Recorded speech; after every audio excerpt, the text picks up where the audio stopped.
From the Yale Center for Faith and Culture, this is For the Life of the World, a podcast about seeking and living a life worthy of our humanity.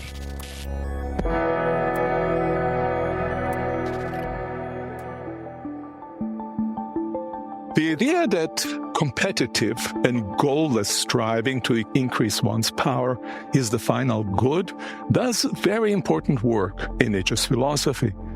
For Nietzsche, striving is good. Happiness does not rest in feeling that one's power is growing.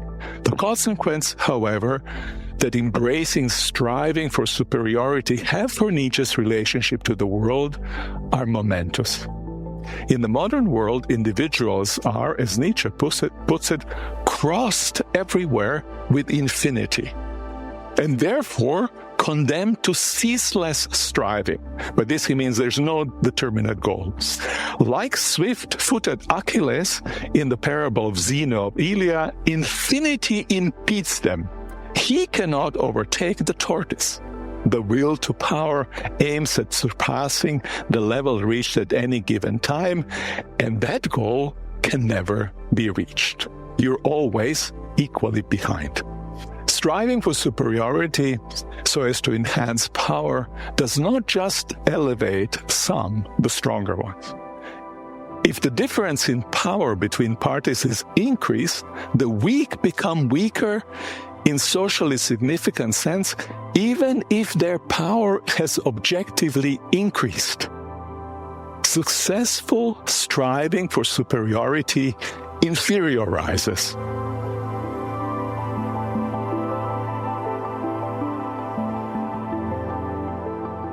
Friedrich Nietzsche loved the world by loving our fate in it. This love embraces one's vitality in the world, one's power, one's struggle. In Beyond Good and Evil, he wrote, "Life itself is essentially appropriation, injury, overpowering of what is foreign and weaker, oppression, harshness, imposition of one's own forms, and at least at its mildest, exploitation. Even equals," Nietzsche says, will, quote, "have to incarnate will to power. This will to power," he says, "will grow, spread out, pull things in, try to gain the upper hand. Not due to any morality or immorality, but because it lives, and because life simply is will to power." So Nietzsche's vision of the ultimate good is a striving to enhance one's power, to exert one's agency and will, and to embrace the world of contending forces. But what does that kind of love imply about our relation to the rest of the world, the rest of our peers in the human species? In this episode, Miroslav Volf's third Gifford lecture, he explores Nietzsche's will to power, agonistic or struggling love, and his affirmation of suffering. Miroslav critiques Nietzsche's devaluation of humanity and proposes Jesus' unconditional love as a more enduring and encompassing response to the world's brokenness, offering a love that transcends individual power, worthiness from striving, and personal need. This is the third in our recent series and was given as part of the lectures Miroslav Volf delivered at University of Aberdeen for the 2025 Gifford Lectures. His series, entitled Amor Mundi, considered God's love for the world and what it should mean for our love of God, our love of creation, and our love of one another. Special thanks to Paul Nimmo and Paula Duncan at the University of Aberdeen for allowing us to run these lectures in our podcast, and for the support of the Templeton Religion Trust, which helped to make the lectures possible. Hope you enjoy listening. Here's the third of Miroslav's Gifford Lectures, Amor Fati, Nietzsche's universal affirmation and limited love.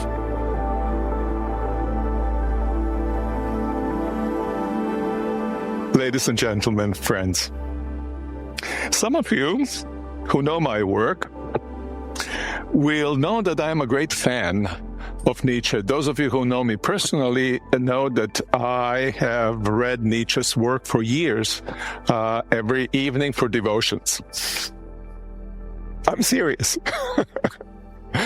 I taught a class at the school, evangelical school, when I was teaching at Fuller, on Nietzsche, and I made it a rule that no negative comments about Nietzsche may be said in this class. Well, The time has come, dear Friedrich, to move beyond gratefully receiving your profound critique of Christianity and say how deeply I think you are wrong about what you propose instead. And if Nietzsche can hear me, he'll also recognize that even in my critique, I have learned from him. So last lecture ended with Schopenhauer. So let me start very briefly with Schopenhauer and immediately go to Nietzsche, his pupil. The world has failed Schopenhauer's expectations. It has proven itself incapable of giving any of his desires, appetites, immediate, full, and abiding satisfaction. Like an irrationally demanding lover, he has been rebuffed. And yet, instead of asking whether something might be wrong with his expectations, Schopenhauer decides to blame the world and wish its non-existence. For him, a specific kind of desire is a given, sovereign. Its unfulfillment is suffering, and any suffering pushes the value of existence below zero. Though Schopenhauer was his teacher, Nietzsche soon lost patience with him, except that he made Schopenhauer's question about the value of existence his own. Nietzsche's entire philosophy is an alternative to Schopenhauer, though not just that, of course. Schopenhauer is a hedonist. His chief disvalue is suffering, and his chief value abiding satisfaction. Nietzsche is an anti-hedonist. His chief disvalue is weakness, and his chief value enhancement of one's own power.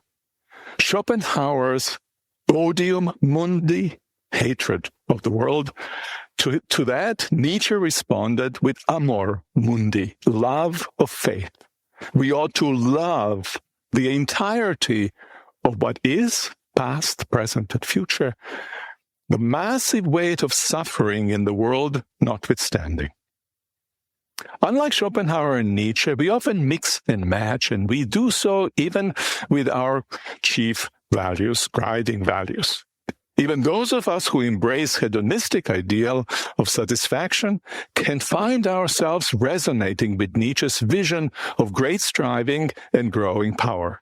It is hard for us not to inwardly nod our heads in approval when we read Albert Camus asserting the struggle itself toward the heights is enough to fill man's heart. We can understand why Nietzsche would celebrate power.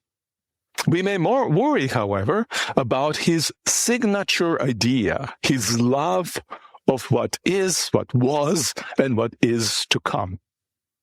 Nietzsche made much of it, and of what he believed were the inadequacies of Jesus' love for the world. In siding with the ill-constituted and the suffering, the God revealed in Jesus Christ suppresses vitality. The Christian concept of God represents, he believed, the low mark in the descending development of the God type. God degenerated into a contradiction of life. In God, nothingness deified, will to nothingness sanctified.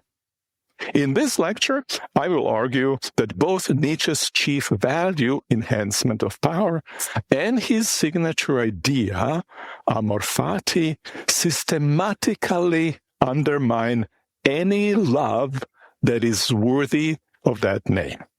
To do so, I will examine his notion of will to power, two statements about loving concrete human beings, and then his idea of amor fati. At the beginning of the only volume of his planned revaluation of all values that he actually wrote, Nietzsche asks and answers in catechetic style two fundamental questions for the life of every human being. What is good and what is happiness? In answering them, he names what he considers to be his most basic value, the criterion for value of everything what Charles Taylor calls a hypergood. So what is this kind of good for Nietzsche? Everything that heightens the feeling of power, the will to power, power itself in humans. What is happiness? The feeling that power is growing, that the resistance is being overcome. For Nietzsche, striving to enhance one's power is not a specifically human trait. The basic human instinct is the same as the basic instinct of all living things. Each aims at enhancement of its own power. Making such striving his highest value is for Nietzsche the central aspect of loving life as it is. Given that Nietzsche often, though not always, associates overcoming resistance with having opponents, the form of resistance that serves self-enhancement is often the counterforce of competitors. In the Genealogy of Morality, he writes that the will to power is a will to overwhelm, will to topple, will to become master, thirst for enemies and resistances and triumphs. Similarly, in the will to power, he writes that the feeling of pleasure lies precisely in the fact that the will is never satisfied unless it has opponents and resistance. In many instances, then, the will to power aims concretely at superiority, at being more powerful than others in philosophy and arts, no less than in sports, politics, and, of course, warfare. Nietzsche also highlights striving for superiority in contrasting his will to power to Darwin's struggle for survival. He writes, "The great and small struggle everyone revolves around superiority, around growth and expansion, around power in accordance with a will to power, which is simply will to life." Human beings do not just want power, neither do they just want their power to grow. Human beings want growing power that is greater than the power of their competitors. This belongs, I believe, to the logic of power in social context. I have power only when I have more power than my competitors or relative comparants. And my power is the greatest when I set the standards by which all others must be measured. Importantly, the condition of superiority is always only temporary. Struggle continues eternally, writes Nietzsche, echoing Heraclitus' dictum that war is the mother of all things. Striving for permanent increase has no terminal goal. Every goat, greatest of all time, every goat is a goat only for a time. For the will to power to be the mode of love of life, ongoing striving for superiority too would have to be the mode of love for life. But is that plausible? In his early essay, Homer on Competition, Nietzsche recommends the form of human relations organized around the practice of agon, struggle with others conducted not as destructive combat, but as power-enhancing contest. Three features of agon distinguish it from war. First, agon is not action of a struggle to the death, but action of competition. Second, agon is a context of opponents. With rough parity of power, monopolies are non-agonal. Third, since agon is a contest for mastery of relative equals, the contestants incite each other to action and growth, just as they keep each other within certain limits.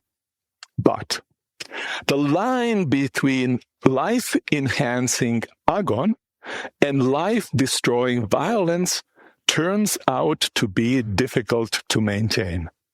In the later work, Beyond Good and Evil, Nietzsche repeats some of the conditions of genuine agon, noting that it can take place only within small groups of equally powerful nobles who share basic values.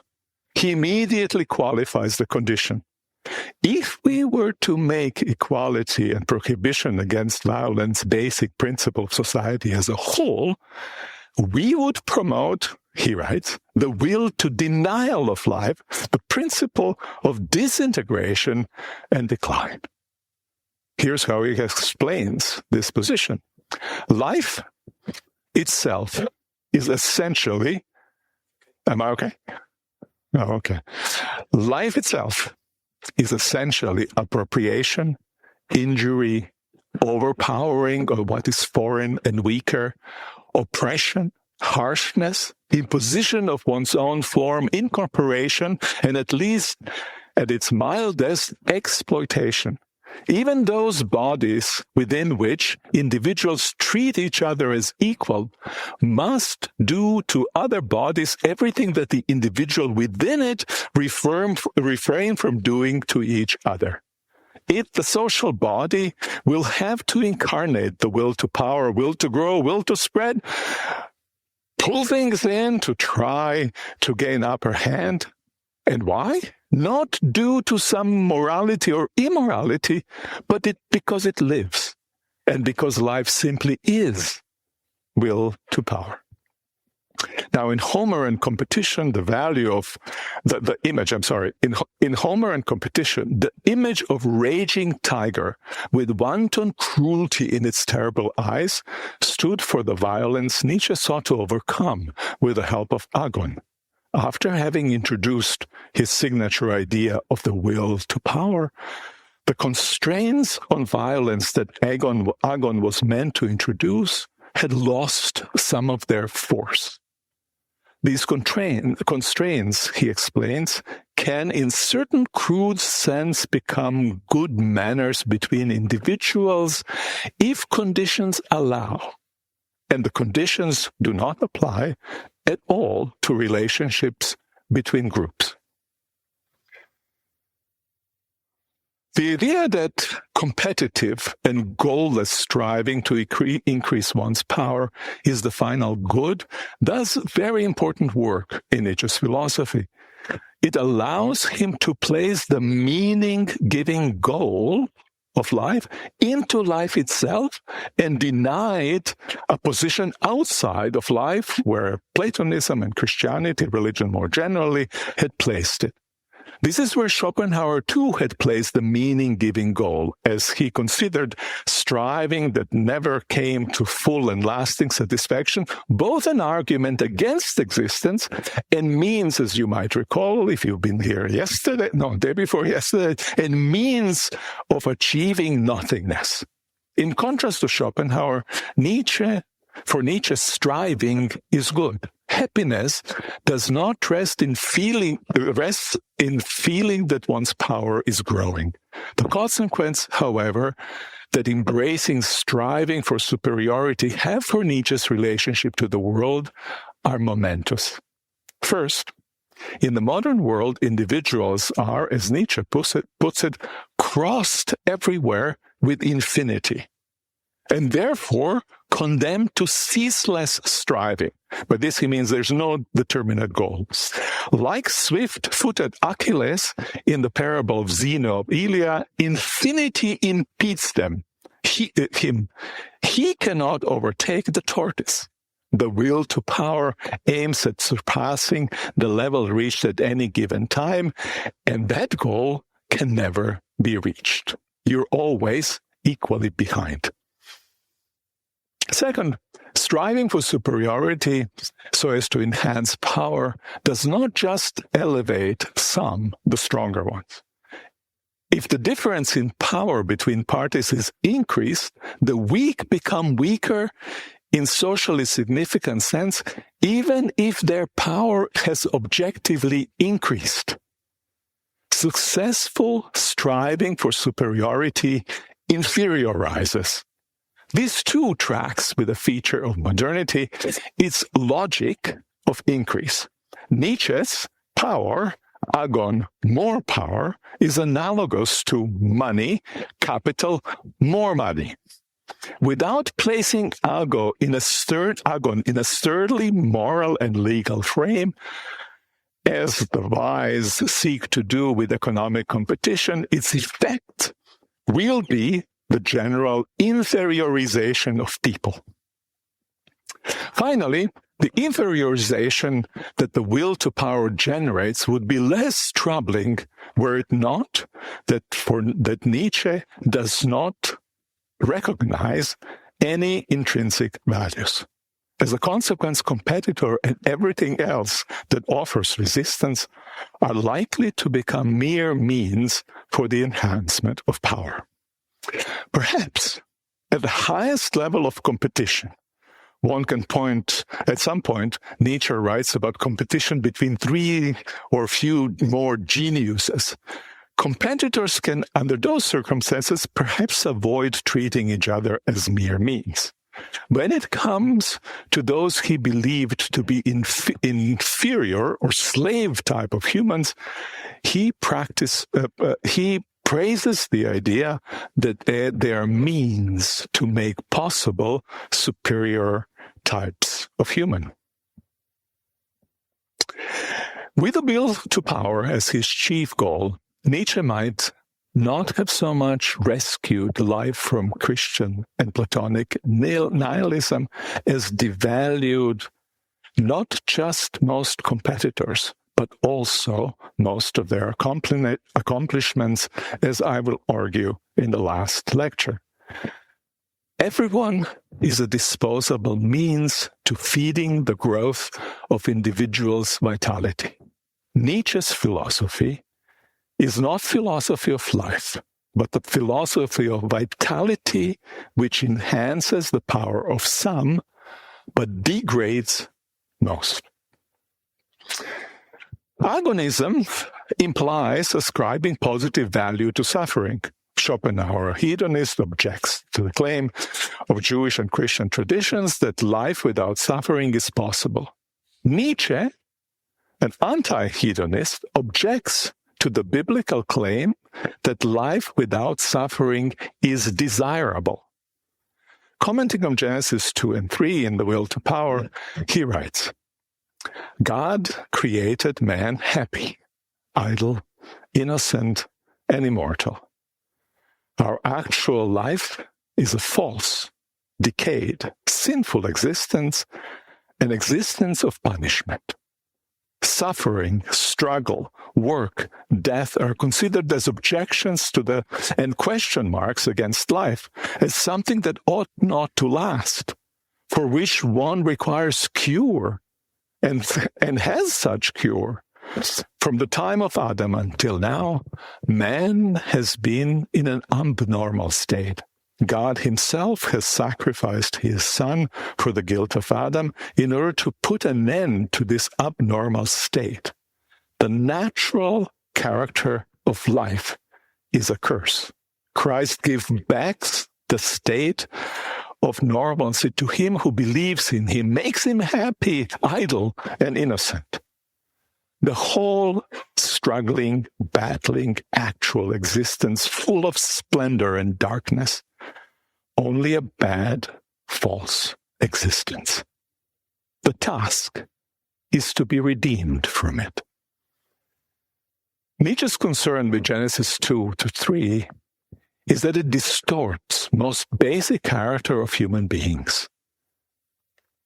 To hold innocence, idleness, immortality, and happiness to be supremely desirable is to make human destruction desirable.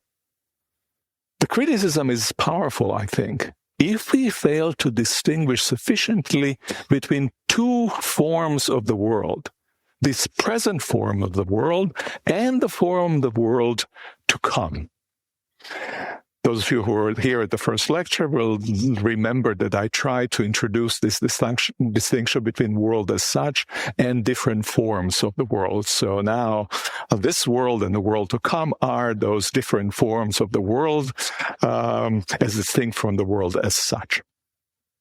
For the present form of the world, vulnerability, suffering, and death are essential, I believe. In the world to come, they will be absent.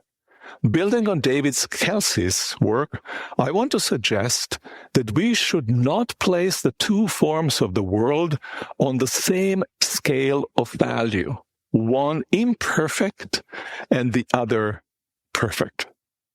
Though the nature of the goodness of the two forms of the world, meaning this world and the world to come, though the nature of the goodness of the two forms of the world overlaps, each is also good in its own way. Immortality and abiding happiness are goods of the world to come.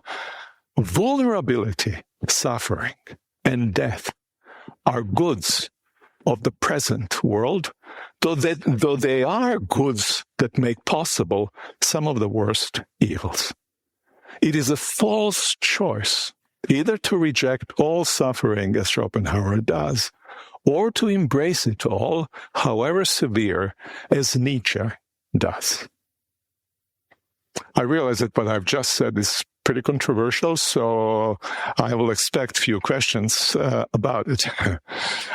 Agonists, notes Nietzsche plausibly, take upon themselves suffering in overcoming resistance.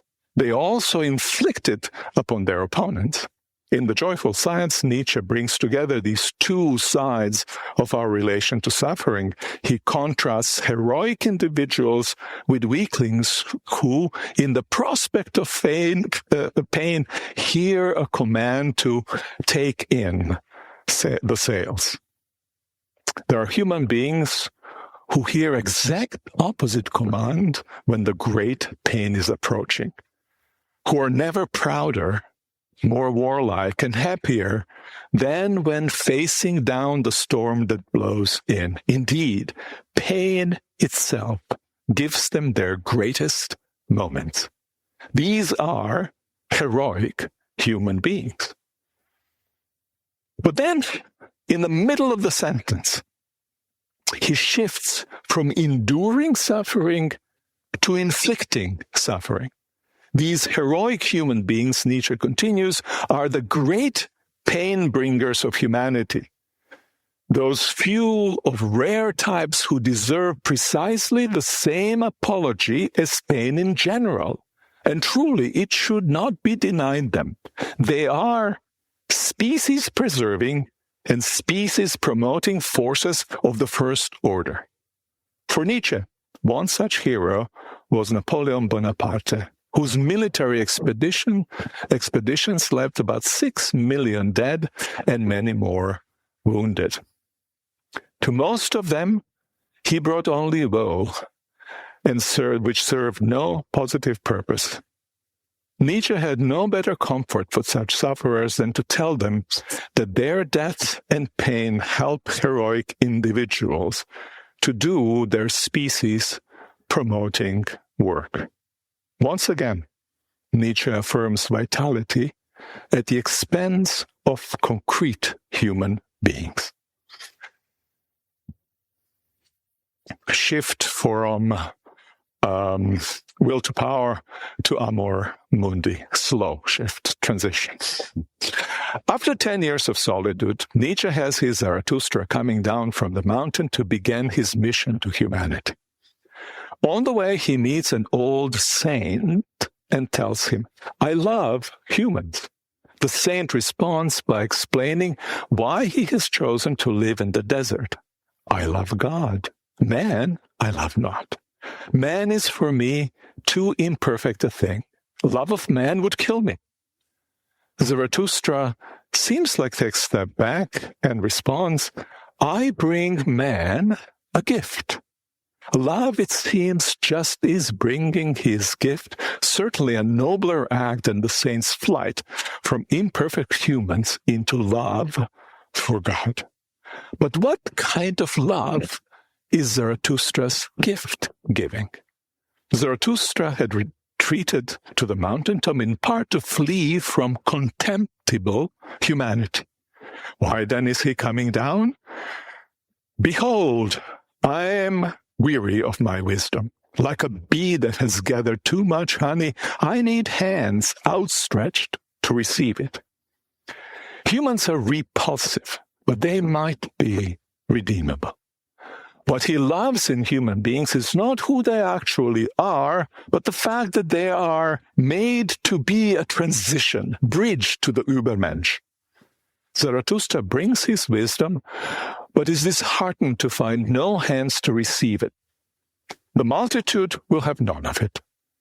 They laugh at him. But when he gathers disciples, they too prove disappointing. They're mere followers, incapable of being fellow agonists, of making the will to power the principle of their own lives.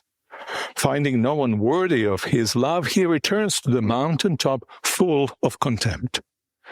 Zarathustra's two-way journey enacts his oscillation between what he haltingly and rather inappropriately calls love and deep contempt. Instability of Zarathustra's love is rooted in its nature. First, he comes to relieve himself of the weight of pain of his wisdom. As a lover, he is the giver in need of recipients, and that not as a person who has experienced great joy and is bursting to share it, but as someone requiring relief.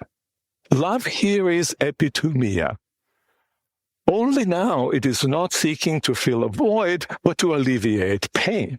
Second, an essential condition of his love is that its recipients are worthy of it, that they themselves be transformed by his wisdom. When recipients are unworthy, contempt is appropriate. Now his love is eros, which, facing unworthiness, turns into contempt. As the pain of the need to give remains unrelieved, it increases Zarathustra's contempt for those who are not wise enough to benefit from his superior wisdom and to honor it. Both his neediness and the recipient's unworthiness limit the scope of his love. There's yet another limit to Zarathustra's love.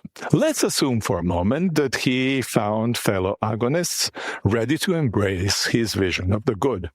Do agonists, governed by the desire for enhancement of their power, love each other? We've encountered that question before. Possibly that's three geniuses. But if so, then only as long as they prove good agonists and thus worthy of love. Love is in danger again of morphing into contempt.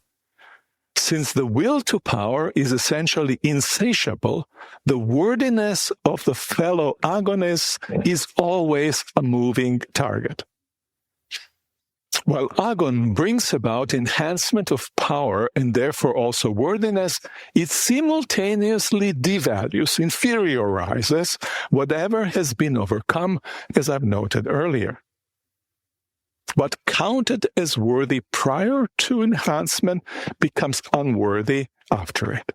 The objects of Zarathustra's kind of love can be only a very small minorities. Most humans will always nauseate him. His love cannot have humanity and earth as its object. For that, Nietzsche would need a different kind of love, the one neither motivated by need nor based on worthiness. He would need precisely the kind of love that he thought prevented Jesus from loving humanity and earth. In The Joyful Science, Nietzsche offers a similar account of love that I've just offered by analyzing Zarathustra's relation to multitude and his disciples. He does so in the process of explaining his very questionable take on the difference between female and male loves. As I will show shortly, he will connect Zarathustra's love with what he calls male love. What woman means by love is clear enough, to Nietzsche at least. Complete devotion, not merely surrender, with soul and body, without any consideration, any reserve, rather with shame and horror at the thought of a devotion governed by clauses and conditions. Man, when he loves a woman, wants precisely this from her. Woman wants to give herself and be taken. Her love is the very opposite of the will to power. Male love is the obverse of female love. Man wants to take, and so to be made even richer in himself through the increase of strength, happiness, faith that the woman gives him in giving herself. Male love is the mode of the will to power. Explaining why loyalty does not belong to the essence of this love, Nietzsche writes, male love, after all, is wanting to have. And then, but wanting to have comes to an end with having. In other words, his love is, in my terms, earlier terms, epithumic. The passage is significant not just because it illustrates how comfortable Nietzsche is reducing a person to mere means to an individual's will to power and calling that reduction love. It also specifies how Nietzsche understands the dynamic of desire and possession. It assumes a need-based account of desire and the denial of intrinsic value of any object, as we've seen Schopenhauer does. Once the need is satisfied in having, the desire ceases, and the desire turns to a new object. For Schopenhauer, this shows the impossibility of satisfaction, the presence of desire being for him a form of suffering, an indicator of dissatisfaction. But not so for Nietzsche. Nietzsche rejects the ideal of satisfaction that would fully extinguish desire. Instead, he embraces a notion of desiring to desire.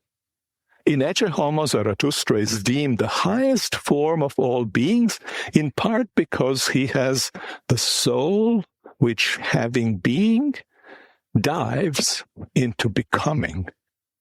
The soul that has, but wills itself into wanting and longing. Not at all wanting and longing for what it has, but refusing contentment, wanting and longing for new things. The idea that satisfaction is not in having, but ongoing desiring is resonant with the idea that happiness consists in indefinite growth in power. In the second lecture, I noted how pervasive in the culture of modernity epithumic love is, and how it devalues. My term was garbages the world. Nietzsche affirms an analogous relation to the world. In fact, he elevates it to a principle of life, joy in the destruction of the most noble and at the site of its progressive ruin. In reality, joy in what is coming and lies in the future, which triumphs over existing things, however good. Joy in tearing down, clearing away, has fully supplanted love's delight in the good that is. Nietzsche's account of desire leads him to endorse openly the kind of devaluation of the world most of us in late modernity practiced without noticing it, as I argued earlier. Epithumia, especially when affirmed as desire to desire, undermines the reality of love, and does so right at the point where love, in some sense, properly gets going. When lovers have come into possession of the object of their love, instead of forming attachment and caring for them, they discard and destroy them in preference for new ones. Love cannot abide. Its shelf life is shorter than the 2-year-old's toy. Unlike some Christian theologians, I do not think that abiding love requires desiring the end of desire.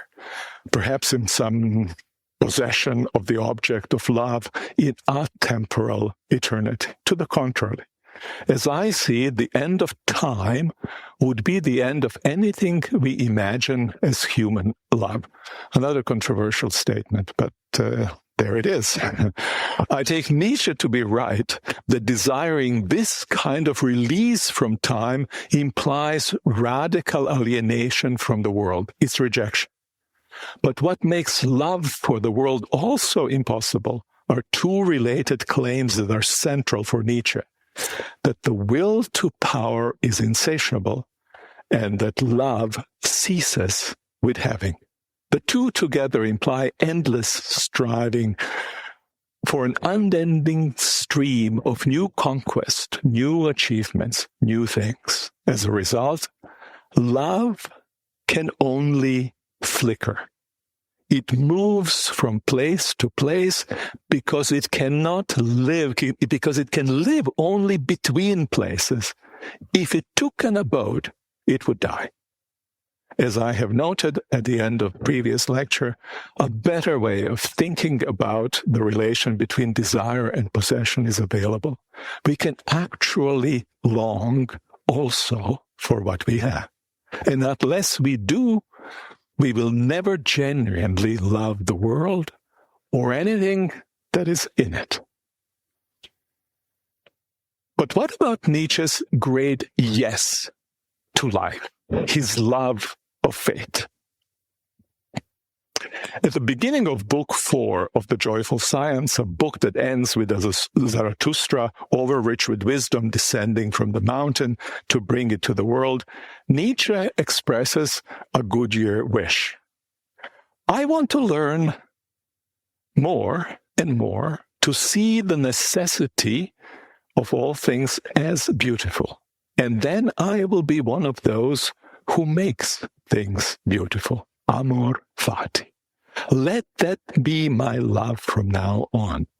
I do not want to wage war against ugliness. I do not want to accuse. I do not even want to accuse the accusers. Let looking away be my sole negation. And all in all and on the whole, I want at some point for once to be only a yes-sayer. As he was writing The Joyful Science, occasionally he would actually find himself in such a state.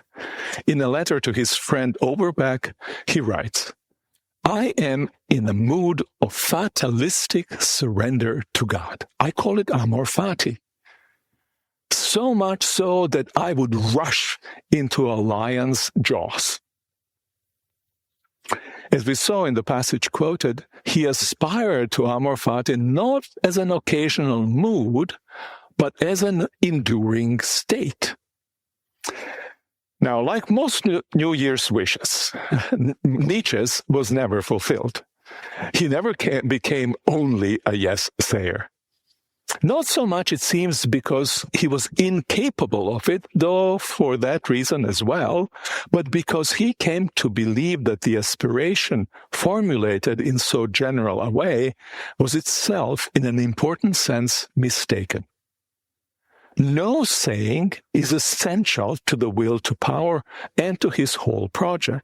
As he noted at the beginning of that same book, my way of thinking demands a warlike soul, a desire to harm, lust for no saying.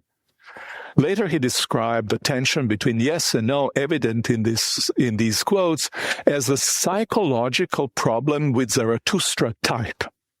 How someone who says no to everything to an inordinate degree can nevertheless be the opposite of no-saying spirit, nevertheless carry his yes-saying blessing into all abysses.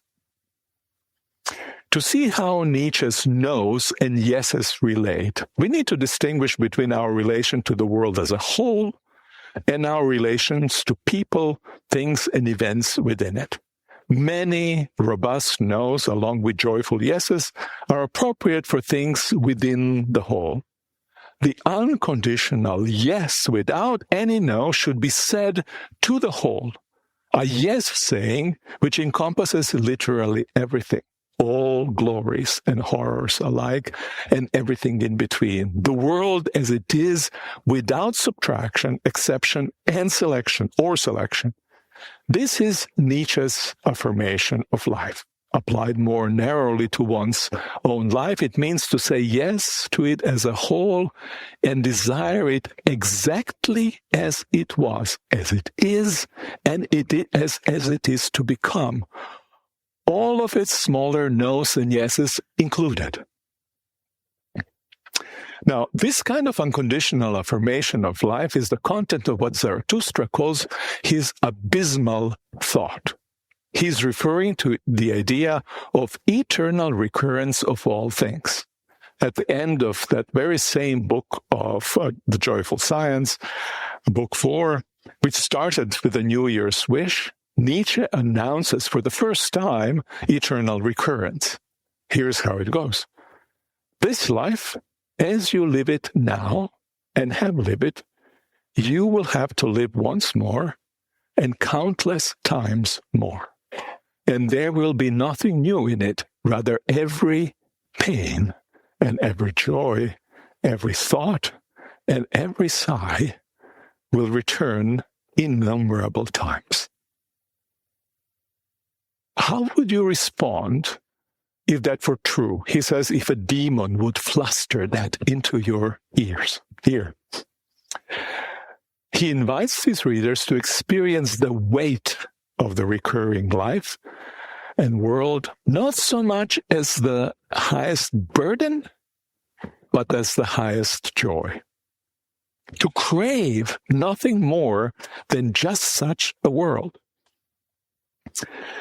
This would be living in a mood of universal, unconditional, and strictly all-encompassing love. But why should a person whose life principle is will to power aspire to such a love? With God dead, Nietzsche thinks that the world is like an infinite and often chaotic ocean. One can strive for increase of one's power without loving the terrifying world by resigning oneself to it and living in it begrudgingly. But on the whole, one might then even think that it's better to live in such a world than not. But that would be to take a stance too close to Schopenhauer's, the one Nietzsche made his life work to combat. For Nietzsche, only those are truly great who love, who crave just the world in which they live, with its torment, destruction, and annihilation. They're able to affirm not just their own striving for superiority, but the whole world in which life itself is competition, overpowering oppression, exploitation. But can they really love even the striving that inferiorizes them? The eternal return not only of their overcoming, but of their being overcome? What kind of love could this be? It is not eros, love motivated by intrinsic value of its object. For nothing has intrinsic value for Nietzsche. It is not epithumia, love directed to object that satisfies a thirst. It's hard to see how fate, which includes many things of marked disvalue, can be object of either of these two loves. Beatrice Hahn-Pyle proposes that Nietzsche has in mind love which confers value, rather than responding to it either as valuable in itself or as a good means for slacking some thirst. Nietzsche writes, I want to learn more and more to see the necessity of things as the beautiful. Then I will be the one who makes things beautiful. To see things as beautiful and to make all things beautiful is, on Hahn-Pyle reading, a transfiguration of their value brought about by our love for them. As constant and great sufferer, we always have to remember when Nietzsche writes about suffering that he was suffering just about entirety of his life. As a constant and great sufferer, with Amor Fati, Nietzsche invented here a modest but voluptuous happiness. A happiness like that of an eye before which the sea of existence, even the raging sea of existence, has become calm and now cannot see enough of the surface and of the multi-hued, tender, trembling skin of the sea. The question, why do we love what we love, drops off. And how do we come to love replaces it. And so love comes to us in Han Pyle's reading as an act of grace. And it does so primarily through great suffering. No justification or reasons are involved at all. We feel the pain that attaches to such experiences, but find ourselves able to love them nevertheless without holding them as objections to life.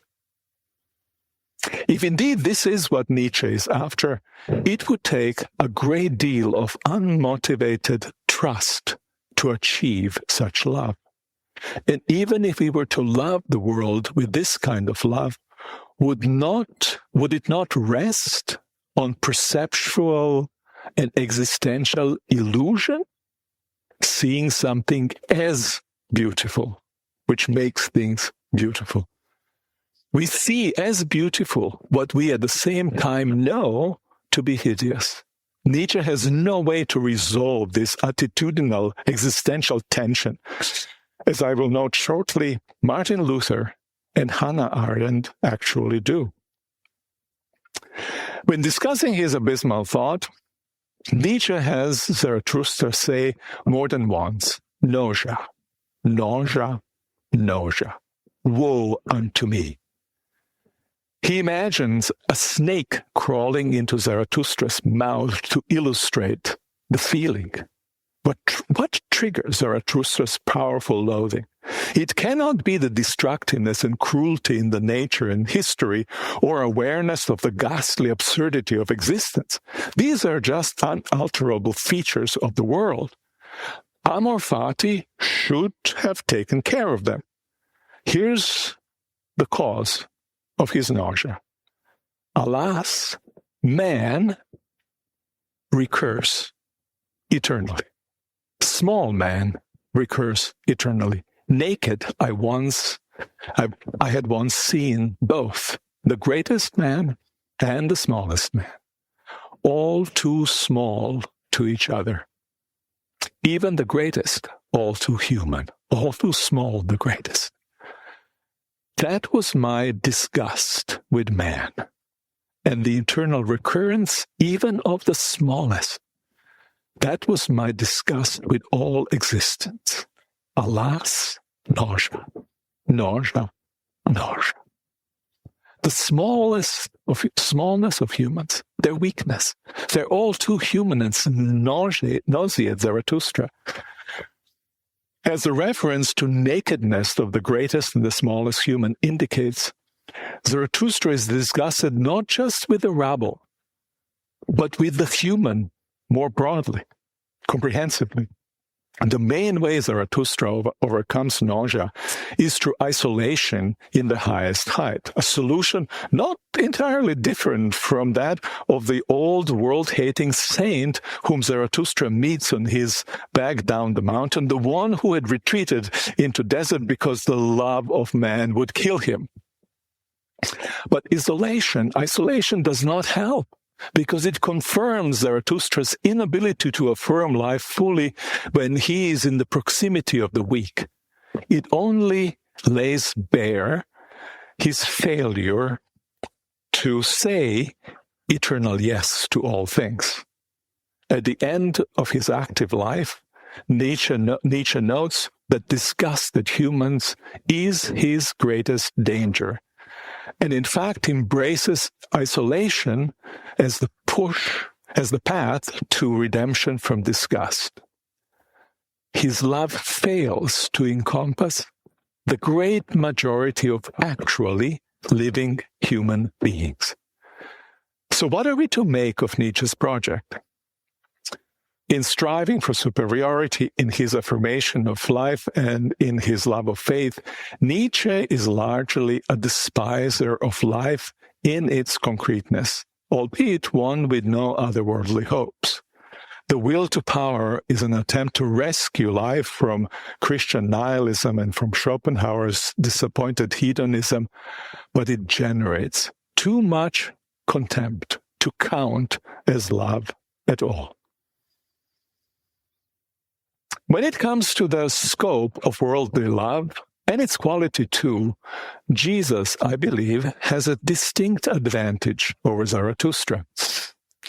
Nietzsche's favorite metaphor for Zarathustra is the sun.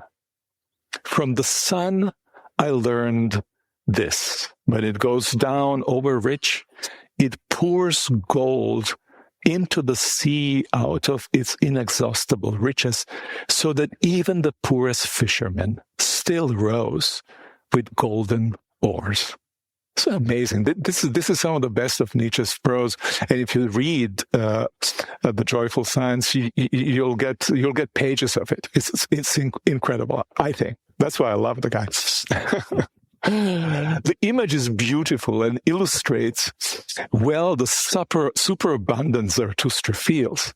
And yet, it fits ill with two features of Zarathustra's love I had identified: the need from which it springs and the demand for worthy recipients on which it depends.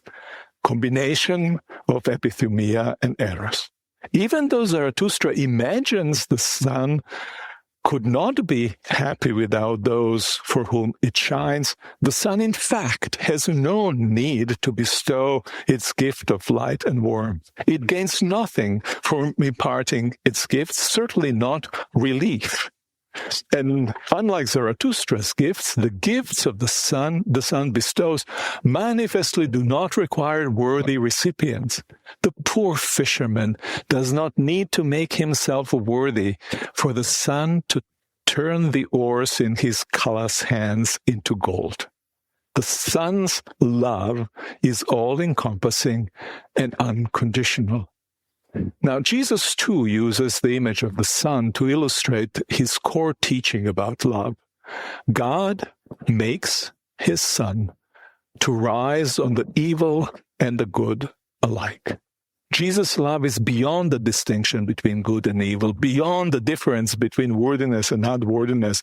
No one nauseates Jesus. The masses of the poor and sick, many of whom follow him from wrong reason, do not. Those who have no ears to hear his message, no hands to receive his gifts, do not either. The disciples do not, even those who deny and betray him. Nietzsche aspires to transfiguration of all things through value-bestowing love. But he cannot overcome nausea over humans. He cannot eliminate demand of worthiness from his love for humans. The scope of his love remains, therefore, severely limited. Jesus loves with universal, unconditional love, not motivated by his own need, and utterly undaunted by the unworthiness of its objects. Martin Luther built his entire theology on the foundation of the primacy of God's unconditional love. Such love is what makes creation be, what gives it existence, its preciousness. Such love is also what attends to creatures' violated integrity and seeks to make them beautiful, transfiguring both how they are seen, Nietzsche's interest, and the way they are. Implicit in unconditional love is the distinction between what Luther called person and work. In a familiar way of speaking, you and I, are more than the worst thing we have done. And as Kierkegaard would say, we're also more than the best we have achieved. I mentioned his comment on Solomon, and here again, Solomon is more glorious as a human being than he is as a king. Possibly better than using categories of person and work would be to distinguish between human beings as such, their sheer existence, which makes it possible to sheer existence and their qualities, as Hannah Arendt does. So for Luther, Kierkegaard, and Arendt, this distinction is, in Arendt's word, the fruit of the incalculable grace of love, which makes it possible to stay with those we love through the history of their transformations, whether positive or negative, to love them and care for them in whatever state they find themselves.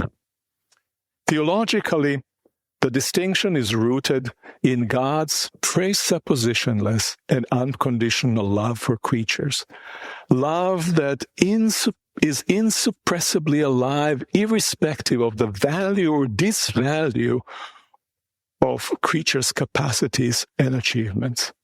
God's love for creatures themselves is unconditional. It is agapic. Love for the states in which they find themselves, their capacities and achievement, is conditioned by their qualities. God's relation to the states in which humans are is erotic. As I explained in Lecture 2, Eros and agape are not mutually exclusive. They're complementary. But agape is primary and overarching. Eros is subordinate and regional. For Luther and Kierkegaard, the distinction between sheer existence and existence with certain qualities is anthropological. Arendt too applies this distinction to humans as members of a shared world. I propose to extend it to the lived world as a whole. It requires us to distinguish between the world as such and the particular form of the world or state in which it finds itself. As I explained earlier, the distinction can help us imagine how could it be possible to love the world which in so many ways does not deserve to be loved. To love despite widespread gratuitous suffering and cruelty in it.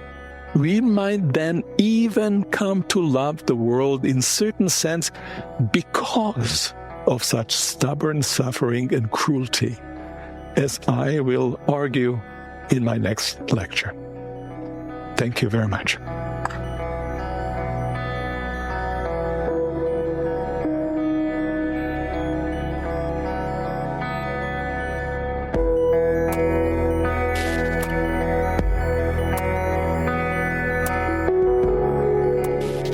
For the Life of the World is a production of the Yale Center for Faith and Culture at Yale Divinity School. This episode featured Miroslav Volf. Production assistance by Taylor Craig and Macy Bridge. I'm Evan Rosa, and I edit and produce the show.